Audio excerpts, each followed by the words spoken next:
పిఠాపురంలో ఒక కుటుంబం ఆత్మహత్యకు పాల్పడినటువంటి ఉదంతంలో రాక్షసుడు సాదిక్ అనేవాడు అని తేలింది. ఏదైతే ఆ కుటుంబంలో నూకరాజు అసిస్టెంట్ ఇంజనీరు, ఆయన భార్య వృద్ధులైపోయారు. అంటే ఇంకా రిటైర్మెంట్ కాన్సెప్ట్ ఒక ఎత్తు ఉంది.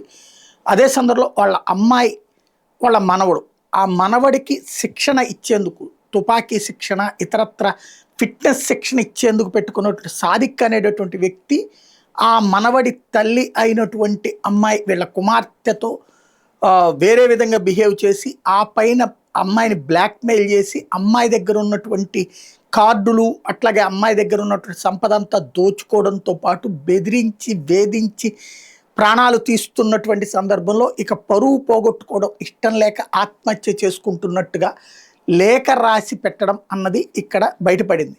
ఇప్పుడు అందులో వీళ్ళని దూకినటువంటి వాళ్ళని కాపాడడానికి ప్రయత్నించినటువంటి ఒక వ్యక్తికి కూడా నడుములు విరగడం ఇక్కడ మరొక ఆవేదనపరమైనటువంటి అంశం. రాహుల్ అనేటటువంటి వ్యక్తి కూడా తీవ్రంగా గాయపడి ఆసుపత్రిలో చికిత్స పొందుతున్నాడు. వీళ్ళని రక్షిద్దామని అతను కూడా దూకాడు. అతనికి అక్కడ కింద రాయి తగలటం మూలంగా నీళ్ళల్లో ఉన్నటువంటిది అతను ఇబ్బంది పడ్డాడు. అయితే వీళ్ళ మనవడికి మాత్రం ఈత రావడం వలన బతికిపోయాడు. కాకపోతే అతను ఇంకా కోలుకుని మాట్లాడే పరిస్థితిలో లేడు.